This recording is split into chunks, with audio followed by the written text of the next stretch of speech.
So, hi everyone, I'm Anna from GreenGeeks, and thank you for joining us for today's webinar, How to Maximize ROI from Your Website, with our guest speaker, Brandy Lawson, CEO and author of Fire Effects.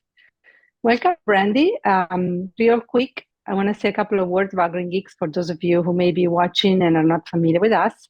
We're a 300% green energy web hosting provider, which essentially means we put back 3 times the amount of power we consume into the grid in the form of renewable energy. And we have been recognized by the US EPA since 2009 as a green power partner. And we offer share hosting, reseller hosting, VPS, and dedicated server. So now, moving on a little bit to the webinar, a couple of housekeeping items. Please go ahead if you have any questions during this webinar, put them in the Q&A, and Brandy will be answering them at the end of the presentation. You can always chat in the chat room, but remember to select everyone if you want everyone to see what you're discussing. And as always, we're recording this in case you have to step away. We will be sending everybody a YouTube link with the recording, and we will also be posting this YouTube video on our website. And finally, we enable live transcription, so you have the ability to enable them and by clicking on the show captions icon. So now that's out of the way, I'm going to introduce the team with us from GreenGeeks, Erica Barbosa, who's here with us today, assisting with the chat and the Q&A. Erica, do you want to say hi? Introduce yourself. Anna. Thank you, Anna. Hello, everyone. I am Erica Barbosa. I am from Costa Rica. Today, I'm going to be in the chat and hope you enjoy today with Brandy this webinar. Thank you for being here. Thanks, Erica. I'm going to say a few words about Brandy. Brandy has been described as a world-class explainer and a catalyst from uncovering valuable insights and distilling them into clear and effective actions. Brandy's expertise lies in identifying untapped opportunities and implementing more effective approaches in marketing and business. Her book, Higher Help, How Businesses Use Experts to Show Growth, Improvement, and Capacity, encapsulates her business perspectives and guides business owners to better decisions and resource investment. Brandy is the driving force behind Fire Effects, a cutting-edge systems consulting agency that helps kitchen and bath design businesses standardize, simplify, and innovate to be more profitable and less stressful. Through her dynamic and engaging weekly podcast, Elevated, she imparts snackable knowledge bombs on using technology experts and smart business to scale businesses while being humans that have enjoyable lives. That's nice. Welcome, Brandy. Would you like to say hi? Yes, thank you. Thanks for having me. We love having you. I'm very excited. Well, nice to see you also, Erica. I'm glad everyone's here. I'm really excited about this topic because it's kind of near and dear to my heart. And it's always a little awkward to just like hang out while somebody reads stuff about you, but I appreciate the introduction. Thank you. All right. Are we ready to get started? Yes. Would you like to share your screen? I would love to share my screen. Hopefully I've done all my setup correctly so that you can see my screen. Yes, thank you. Awesome. All right. So you've introduced this topic, and by way of a little bit of transition in, I invite everybody to answer this question. How valuable does your website feel right now? Now you can use like a scale of a 1 to 5. You can use an emoji. Sometimes I like rating things with emojis because it better expresses how I feel about things. So maybe it's like the star eyes emoji. Maybe it's like the crying emoji. But go ahead and like pop your 1 to 5 or your emoji or even just your like meh or yay into the chat. Like, how is everybody feeling about the value of their website today? Just looking at the chat. Anybody pop them in there? Let us know. Oh, 3 of us. Thank you, John. 2, Nancy says, okay, all right, like some middle of the roads. All right. Anybody else? Any more emojis? Oh, here we go. Oh, nice. I like to see some highs. I see Avery gave us a sweaty. I like it. Excellent. All right. So It always, I think, is helpful to be able to use information that we're consuming if we start with where are we at? So if you're a 2.5, 3, I think there's probably some things we can talk about today that will help you. If you are smiling, like it looks like Jobson's like smiling, excellent. I'm delighted. And maybe there's some things that we'll talk about today that will tweak that a little bit higher or enable you to get some better insights. So thanks for playing along. Thanks for letting me know how your website is feeling. Let's talk about what I think websites actually are. They are business assets. We build them. And whatever you're feeling about your website today can change. Like, yeah, that's just where you're at today. But in order to change how valuable your website feels, you've got to get clear about what you need from your website, what you're building. So are you building a commercial building? Are you building a residential house? Like what are you building? So let me give you a quick little story about a client that we had. She had a pet sitting business. And at that point, when she engaged with us, they were doing about 60 walks a day. But her website was not feeling very valuable because when people need to engage in a pet sitting or a pet walking, they're going to Google, right? Oh, I'm going to be gone. I need somebody to watch my dog. I know that a pet sitter is a thing. I'm going to Google. Well, she was falling in the rankings. Like people weren't being able to find her. And her goal was to get to 100 walks a day. So understanding the role of the website was really where we needed to start. Obviously, people needed to be able to find it because they were Googling for her. So search engine optimization was important for her getting to 100 walks a day. So we worked on that piece. The other point of the role of the website was not just in getting new customers, but it also could help in increase services booked by existing customers. So we helped her get clear on what she needed from her website. We helped her then put in the functionality that supported those needs. So she did need more search engine optimization, but she also needed some existing customer booking help. So when somebody came back to the website, they're already a customer, making it easy for them to rebook services. So smoothing out some of the user experience also. So working with her, we went from her website was to in 2019, so we started working with her in 2018. In 2019, she made an extra 125K in her business and got to over 100 walks a day. But that value was only realized after we got clear about what she was trying to do and the role that the website played in it. So a little story to get us started. And then a little bit about me. Anna read a very lovely introduction, but also, I'm about to give you a bunch of information and you're like, I know, but what does she really know? So here's me. We've worked on more than 100 websites in our 12 years as an agency. Before that, I spent 15 years in the tech world as a marketer and a product director before owning the agency. I wrote a book on working with experts because I'm really passionate about business owners being able to do the thing that they're meant to do in the world and do it more easily. And you can use experts to help you with that. And I've spent a lot of time since 1999 thinking about websites and how they can be better business assets and not just expenses. So that's where I'm coming from. That's my expertise. So now let's talk a little bit more about this problem of website value. So what is really the core of the issue with getting an ROI on your website?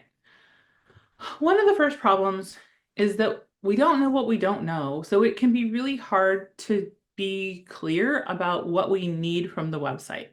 Sometimes we're clear on this, sometimes we're not. But the less clarity you have on the role your website plays, the harder it is to know how to invest and if you are getting any value from that. So the first place that's really sticky is when we don't know where we're going. So it's hard to know if we ever got there.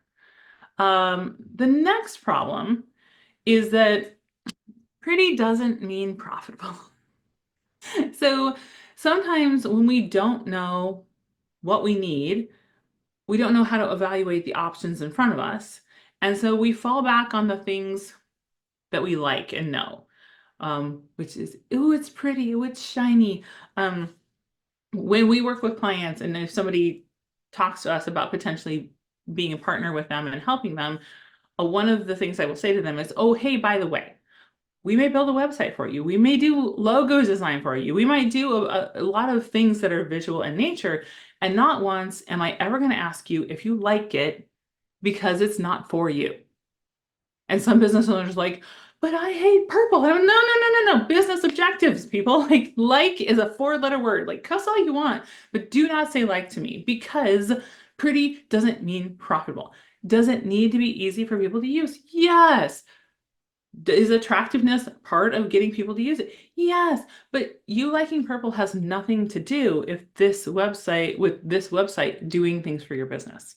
So many times we can get distracted by things that are shiny and pretty and forget what we're actually here to do. Another sticky part is understanding what's important. There are so many options, and technology is changing rapidly. Hello, AI, blowing everything up. It can be really hard to know where to start, what to choose, and how to prioritize it. So again, if we're distracted by pretty, but then we don't know what's important, and how do we even begin to make a decision? Where do we start? That can be really difficult in trying to figure out how to get ROI on a website. And then defining value. So return on investment means that you got to understand both sides of the equation, not just the money or time or resources we spent to create it, but also being able to measure the value of this being delivered. So how do we define the value? Well, if you're not clear about what it's supposed to do and you don't know what's important, understanding the metrics that we would need to know value can feel pretty impossible, like this equation on this board. It's I don't know. Are people coming? Are they doing stuff? We don't know.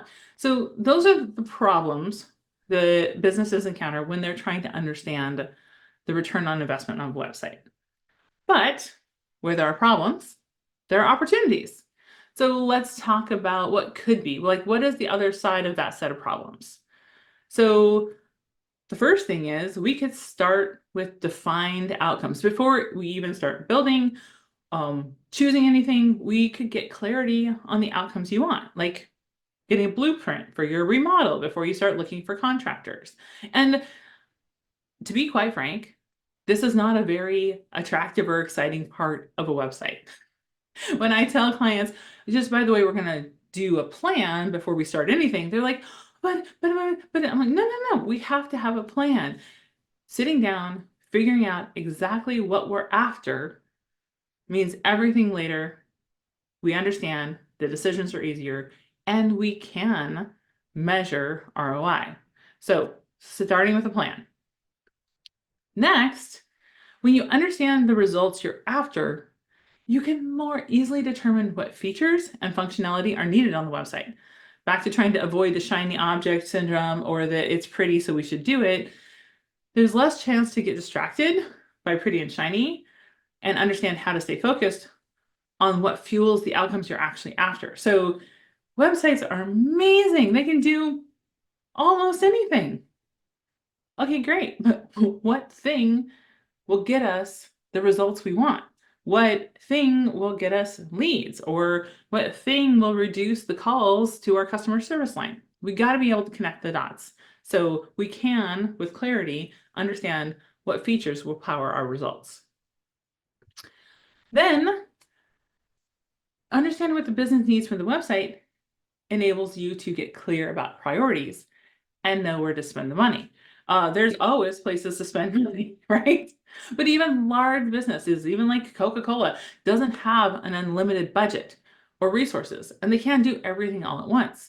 So another part of getting return on investment is being able to prioritize what we're going to do first so that it is either a foundation for what we build next, or is directly connected to the outcomes, the results, the thing that we need our website to be doing for us.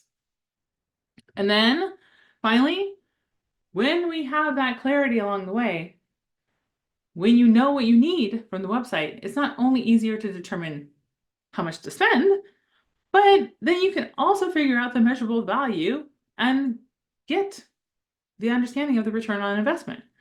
So all of the clarity up front can lead to the ability to measure the outcome at the end.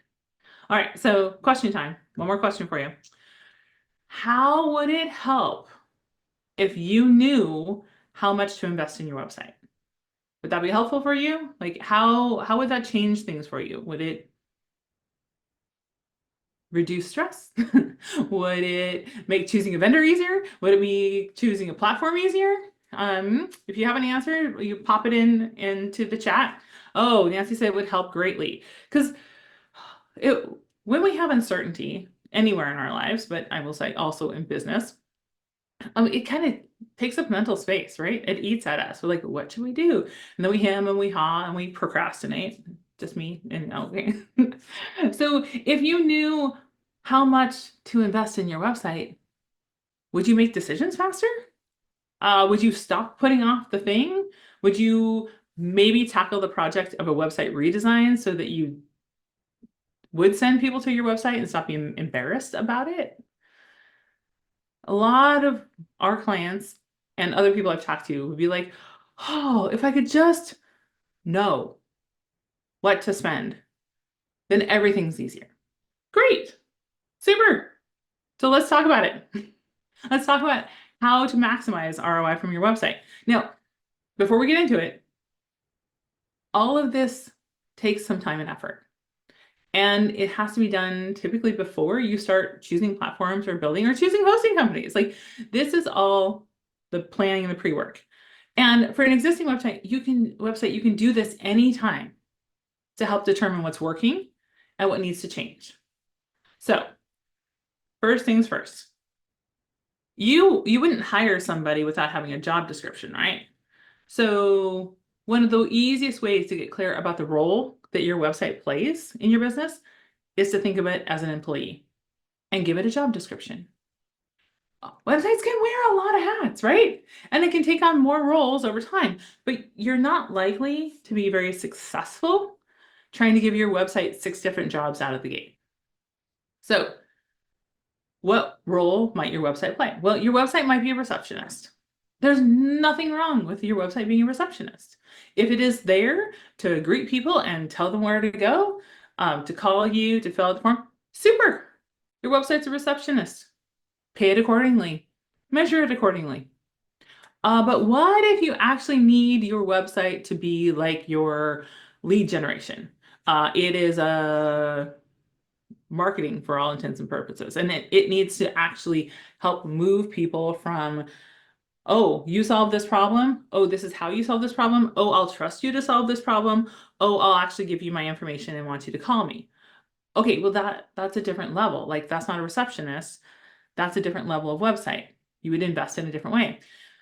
Maybe it's sales. Maybe it's customer service. Maybe it's operations. Like your website can have many different roles. Get clear. And it might start out as a receptionist. Maybe it's been a receptionist. It's done a fine job, but now it needs to be both a receptionist and lead generation. Okay, well, that requires different functionality. But using this way to think about your website can give you a lot of clarity, not only on what to expect, because we don't expect our receptionist to be like cold calling people, right? Not only what to expect, but then the level to invest. What are we willing to pay for the results from a salesperson? What is a lead worth? This can frame our expectations and help what comes next, because next, there has to be a plan. Once you know what job or jobs your website will do, you can make a plan to understand how your website will perform each job. So back to the receptionist. Great. If someone comes to if you had a physical office space and someone walked up to the desk, What does the receptionist do? Hi, how can I help you? Who are you here to see? Like, it directs you to the place. It tells you the information, answers some basic questions, and gets you in touch with the person you want to talk to. Okay, great. It's pretty simple that we would need a landing page and maybe a form and maybe a phone number and information about our company and maybe how to get to us. Receptionist, done. Okay, but what if it's lead generation? What if people are here and they have more questions or they need to engage or, oh, okay, well, maybe there's now an opt-in form. Maybe there's some blog posts that help them understand more context. Could be other pieces and parts of functionality that get them not only to opt in, but maybe they can watch a webinar while they're there. There's a lot of different ways and functionality that the lead generation, but once we understand what needs to happen, great. Now we can make a plan for how that happens. Customer service. I think this is, recruiting. This is another place that I think websites are way underutilized, is that prospective workers, people who might want to work with you, are coming to your website. Are you helping your website be your best recruiter? Are you telling people what it's like to work there? Are you listing your jobs there? Not just listing your jobs, but like, here's our process for how you apply. Here's what to expect when you work here. Here's all the benefits. There are several industries, construction being one of them, where they don't need a salesperson. There's a website to be a salesperson. They need their website to be the hardest working recruiter you've ever seen. And they need it to actually help vet the people before they spend any time and energy talking to them. So maybe there's an online application, or maybe a what it's like to work here video, getting people information about, are you the right fit, before they even fill out the application. Great. When we know the role, we can make the plan. Once we have a plan, we can then prioritize. Because unlike a brochure or a flyer or a banner that you print it and it's done, websites are never done. They're never done. So you can figure out what is the most important thing for us to do now and then build on. Because we can't do everything all at once. And that actually leads me to the next thing, which is start simple. When thinking about implementing, okay, so we know what it's supposed to do. We now have a plan on how it's going to do it. We know where we're going to start. But when thinking about implementing, use the minimum viable product model. So you see in my little picture here, we're starting with a skateboard and working our way up to a car. We didn't start with a car. The skateboard has no engine, but if we're trying to get from point A to point B, the skateboard helps us get there faster. Then maybe we add the handlebars for scooter for more and easier experience. Then maybe it's a bike, so now we've got bigger wheels. Start simple, because most of the time our first idea of how something will go isn't exactly accurate. And we need to put it out in the world to know how to make it better. Now, even if you're working with a very experienced agency, still starting simple means you can start using the thing. You can hire in the person and get them performing the job function faster. Because having a build plan where we're going to have a website in 2 years is not helping us get return on investment today. So the simpler you can make it, the faster you can start using it. We waited until we built the car when we could have been using the skateboard. Well, that could have been helping us make more money. It could have been helping us build the team. It could have been helping us do a lot of things before we got to the car. So start simple, get fancy later. And then the other piece that's related here is less than 90-day phases. So many clients come in and they're like, well, how long will this take to build? And our process is we start with the plan. So before we do anything, there's a whole plan building, and that takes about 4 to 5 weeks to make the plan.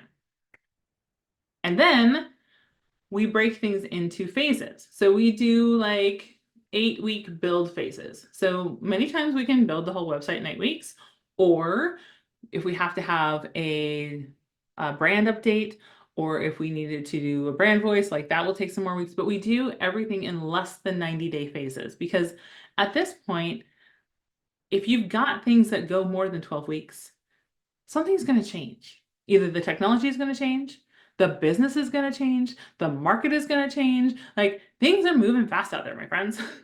So when you go to create, and even like if you thought about remodeling your house and you had to be out of your kitchen, like you're not going to be out of your kitchen for more than a small period of time. Or your bathroom's getting, like, each piece you pick, less than 90-day phases. And when you're working with an expert, also, not everybody does this, but take this in with you, because you want to be able to use things faster and you want to be able to implement things before the business changes. So this is one of those like insider things. This could apply to many things in your business. If you've got anything that you're trying to do that's going to take more than 90 days, it needs to be phased out. Bigger chunks are not helpful. Humans get distracted, markets change, technology changes.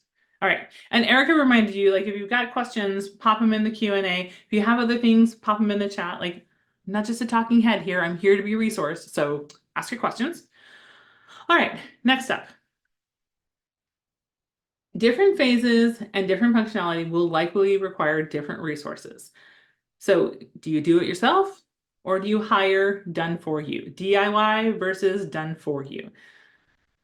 Make intelligent decisions. Everybody has resource constraints. There might be something that you want to do yourself for your website. Great. Please see the have a plan, know what features you want, do less than 90-day phases, keep it simple. And you might be able to DIY a landing page or the first version of your website. Another insider tip here, if you are changing your business or starting a new business, my rule of thumb is don't build a website until you have 10 paying clients. Why would I say that? Well, even if you're going to DIY, you don't know enough to build a website until 10 people have paid you for your thing. This is even like for product. Now, maybe you have a very simple landing page. Maybe you have a TikTok shop, like whatever, like, but don't build a website until 10 people have paid you for this, because you will learn so much with your first 10 paying clients. And then you can DIY. Or sometimes it's really hard to do it yourself with a good plan, because most of the time when we work with businesses and we do that initial planning phase, they're like, oh yeah, we've never taken the time to think about our business this way. Yeah, I get it. You have other priorities. And until somebody's like, whoa, whoa, whoa, let's just think this through, you're going to just keep going on. So it's really, really hard. In fact, I don't know that I've ever met a business that could do it, to like make the time to think critically about your business in order to make a plan. The other challenge is that we sometimes just don't have the perspective. Sure, we have learned WordPress and we do the thing, but to know what actually needs to go on the homepage, we're too close to it. We forgot that people have questions way back there and we're experts over here. So sometimes it's the perspective of having someone else help you make the plan that can bring the value. So it's not all one or the other. We do sometimes get to a phase in business where like we just need someone else to guide this, because if we're in charge, it's never going to get done. Also true. Or you need somebody to help you with the plan so that you can then do the thing. It doesn't have to be one or the other. You can use a combination of do-it-yourself and done-for-you services to get you what you need. Because unless you build websites for a living, you probably don't know all the options out there. You probably are unaware of what's now possible. Or the last time you built the website, if it was more than 2 years ago, things have changed. Probably a lot. So get help where you need it. Make the do-it-yourself versus done-for-you decision based on your actual needs. Yes, budget is absolutely a consideration, but Don't let that be the only consideration. And then invest accordingly. So when you know if you're building a receptionist or a salesperson or a customer service person, then you know how to invest accordingly. Like if you are trying to replace hiring a salesperson, you're going to invest higher. If you just need a place for people to call you, then you're going to invest lower. Once you understand what you're trying to do, you then know how much makes sense to spend to get there. So let that guide you not only for your money, but also for your time and your effort. The other point of this is like if you would have to spend the next 4 weeks learning the platform in order to build the thing, you got to factor that in to the money equation. So invest according to what you're trying to get. Because then you have to set metrics. So the next couple slides are about metrics. And sometimes people like glaze over or fall off their chair or wander off for a cup of coffee when I'm trying to talk about like, come back. This is actually really important. And it doesn't have to be complicated. But if you get nothing else from our time together today, I want you to understand leading versus lagging indicators. So when you build a website, you're going to be like, how many people came?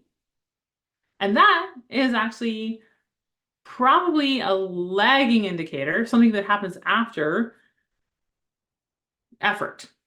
So yes, Google might index your site, but did you tell Google that your site exists? Because you have to go to Web Search Console to tell Google your site exists before it can index it. So leading indicators are where we have things under our complete control that we can go do. And Avery actually had a question in the Q&A that kind of comes in here. How do you get the word out there to 10 clients if you haven't got a website? Haha. Well, your first people, I'm going to back up for a second and say websites are useful and expected and necessary to be looked at as a legitimate business. However, they're not the fastest way to get business. Your website is never going to be the thing that gets you the sale because people do business with people. So if you are just starting a business and you build a website and are like, okay, it's the field of dreams, I built it, and they're gonna come. No one's gonna come, I'm sorry. Because first of all, you don't even know what to tell them to turn them into customers. So finding strategic partners. I'll give you an example from the kitchen and bath industry. If I were to decide to go open a kitchen and bath design, so I would sell cabinets, the first people I would be going to talk to is where my customers are already going. So when somebody decides to remodel their kitchen, who's the first person they're going to?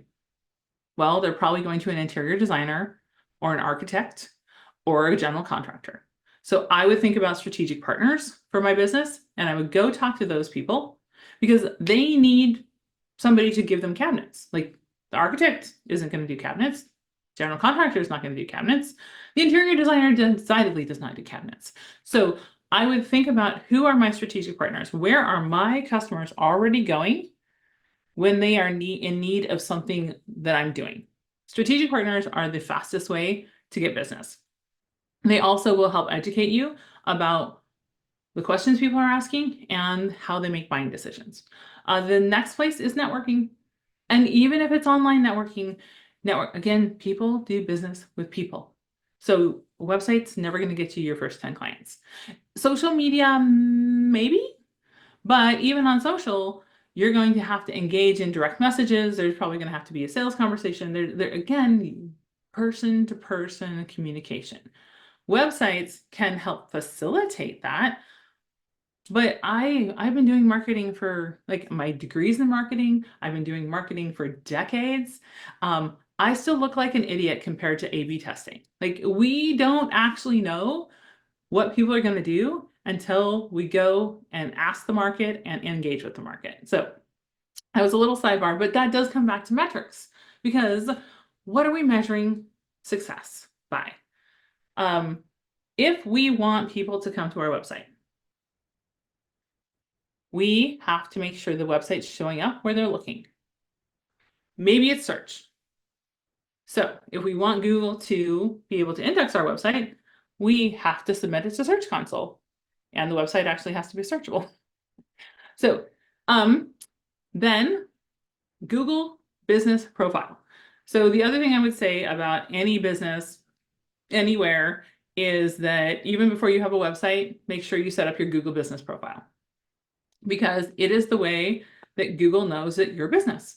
And if people are searching even for your business name, and that's honestly, depending on the business you're in, like the pet sitting business was unique because people are actually Googling for that service. What we do for kitchen and bath people, that industry is very focused on their craft, and no one's like, I need somebody to help me with my business systems. Now, it's a pain point. I have to speak to their pain points. Like, are you spending all of your profit in hours managing your projects? Oh, you are. Well, then we can help with that. But they don't know that I exist as a solution. So you have to show up where they're looking for you. And then measure the back end. So setting metrics. I do want leads from our website. That is a metric that I have, like how many contact forms are being submitted, how many appointments are being booked. That is a lagging indicator. That means somebody had to make a decision to fill out the form on the website or book the thing. I don't have control over that. As much as we'd like to think we have control over, we don't have control over people making a decision to do something. So that's a lagging indicator. Leading indicator is that I'm out there speaking, I'm out there publishing articles, I'm out there doing proactive work to get my website in front of people. Setting up we do regular updates on our Google Business Profile.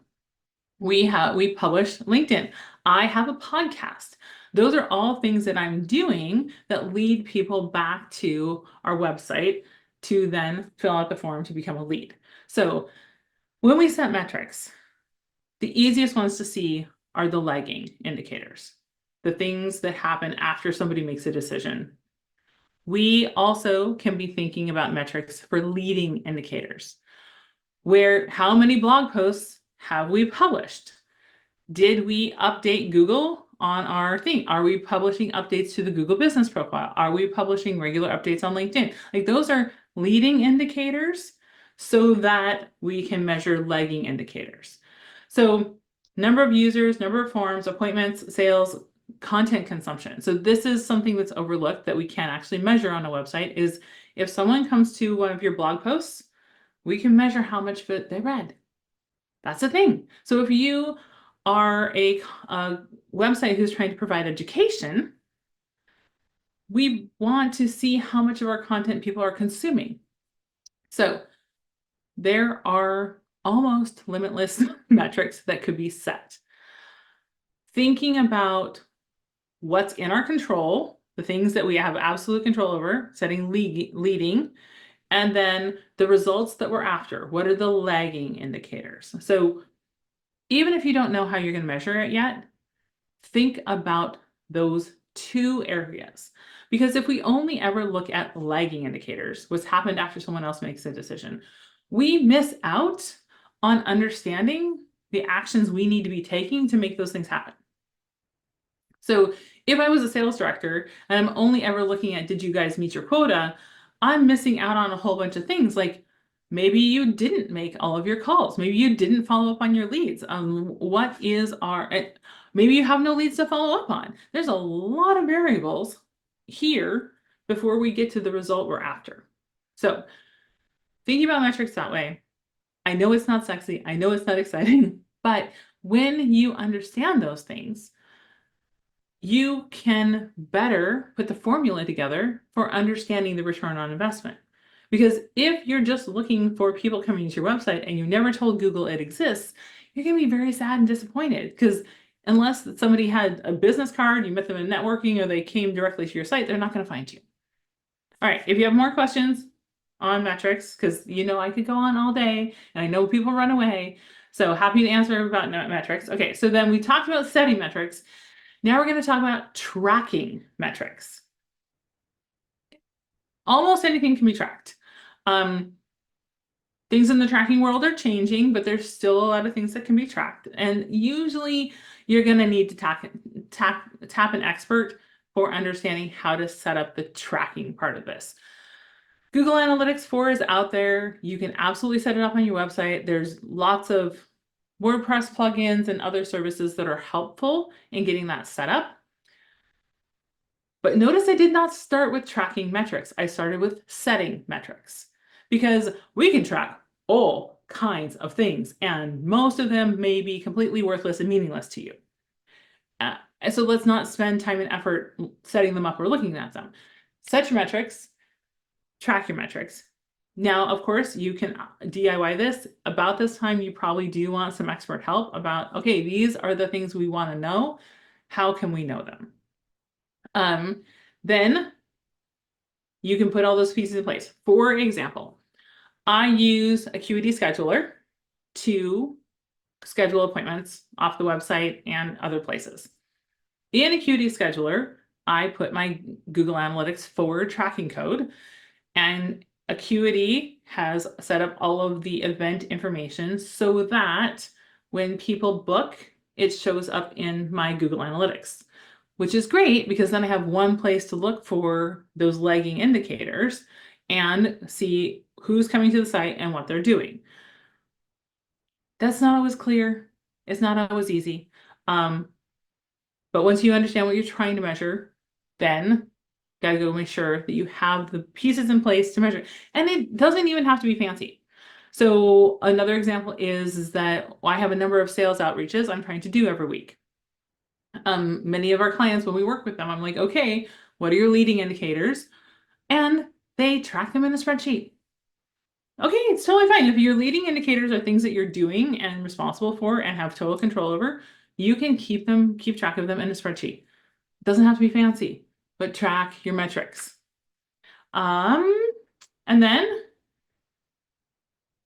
review regularly. I'll get to that question in just a second. Review regularly. So this is the other piece, is like some people set up all their tracking and then they're like, oh yeah, I haven't looked at my analytics in forever. I'm like, data is how you make decisions.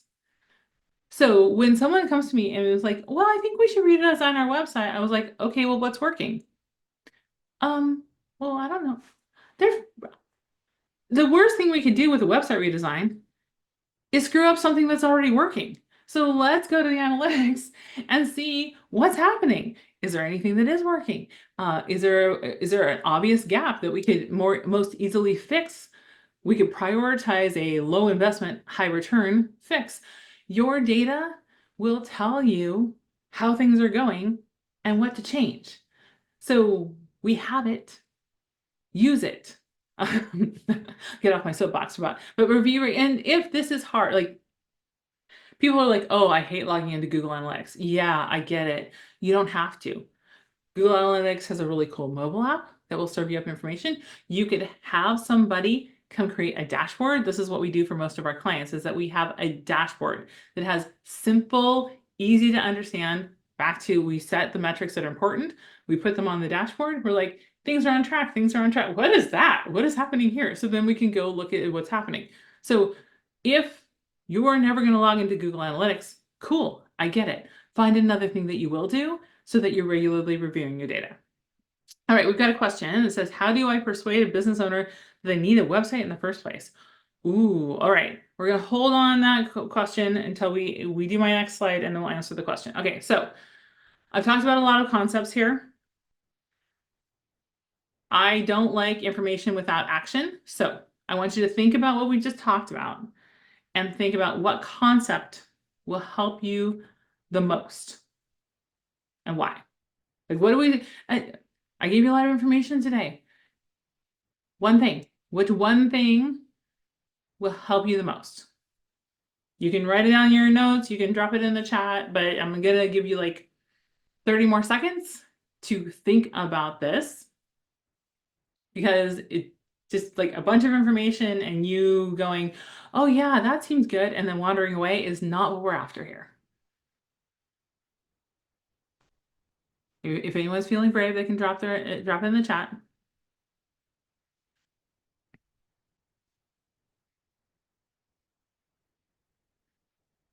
Okay, I got another juicy question in the Q&A.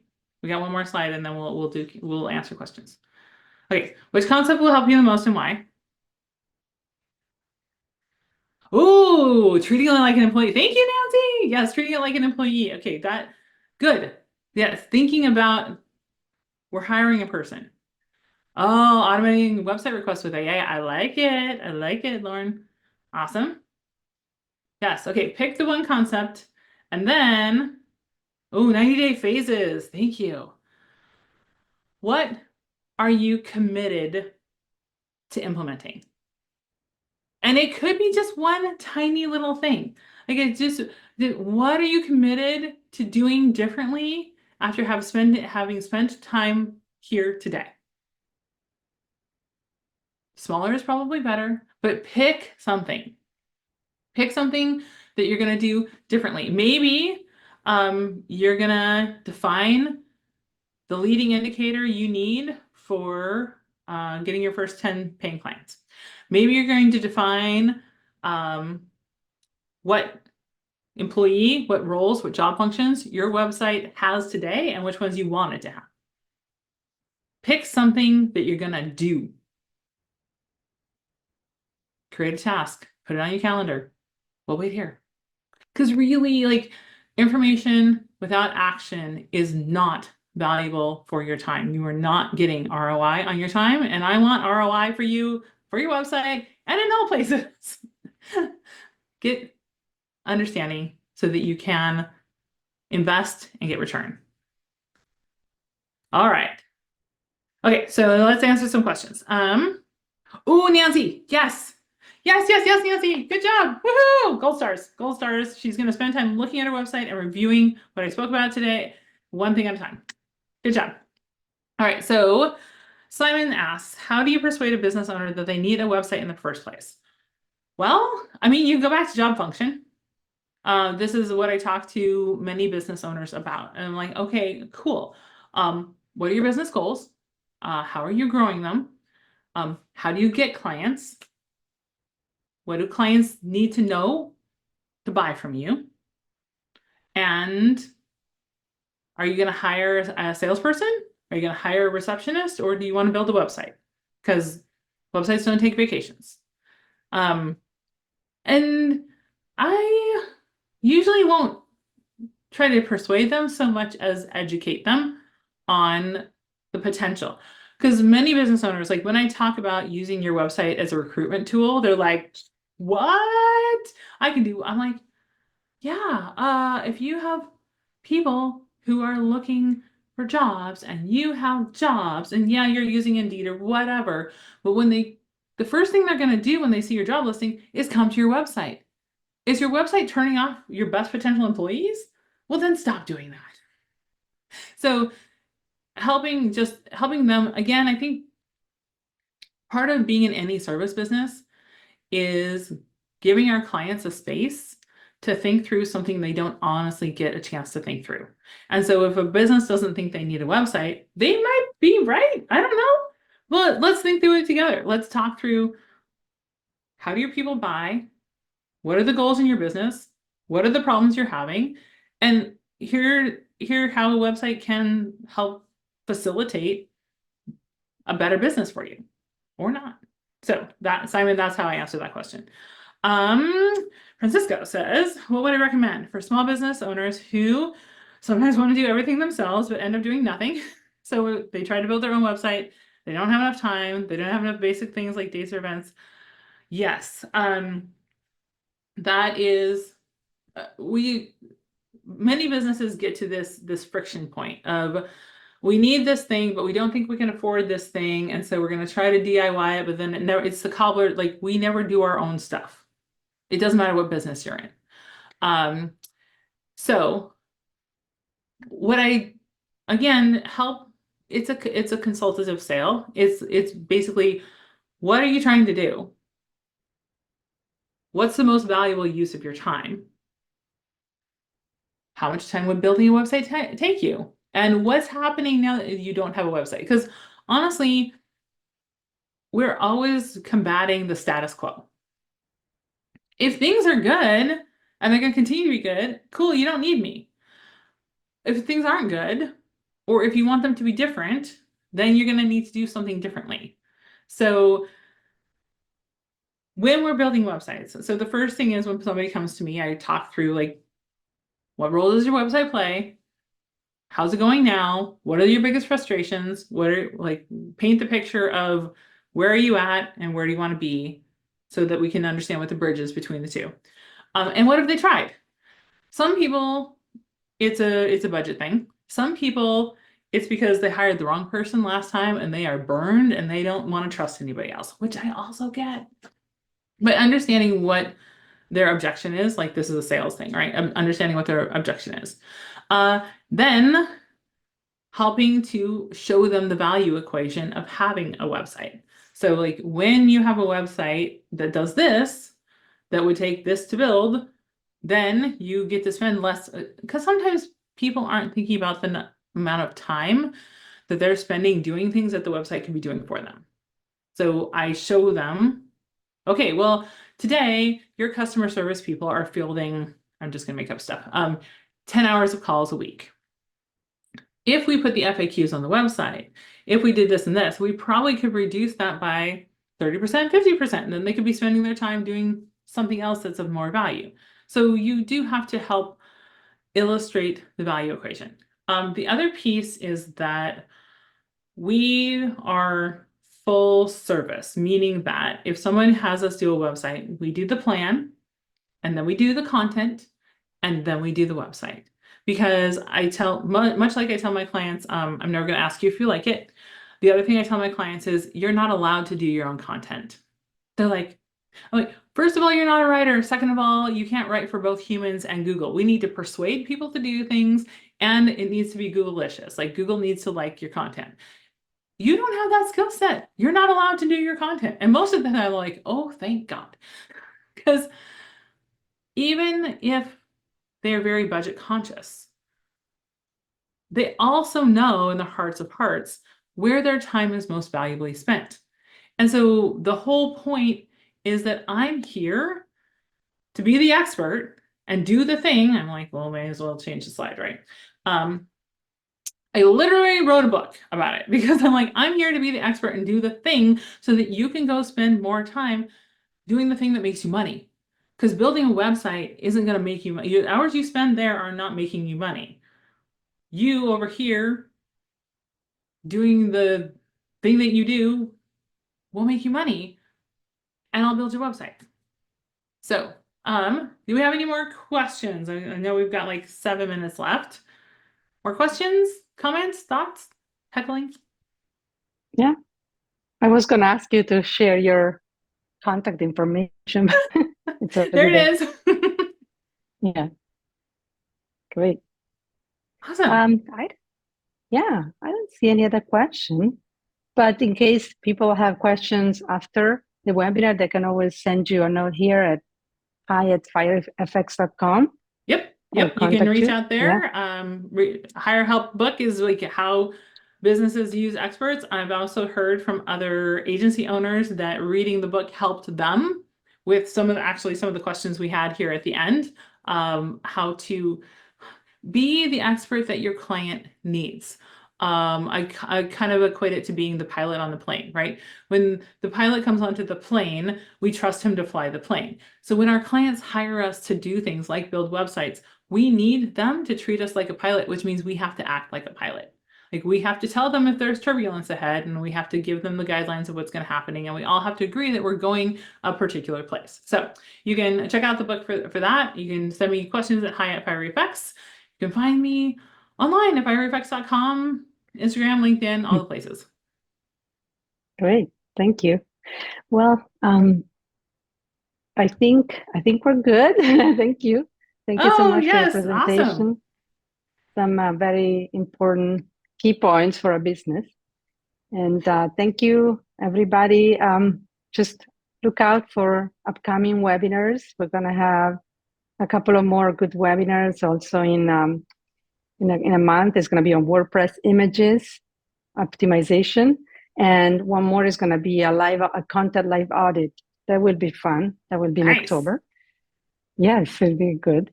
Okay, thank you. I think we're going to close it out, and thanking everybody for listening to the presentation till the end. Thank you, Brandy, for your presentation as always.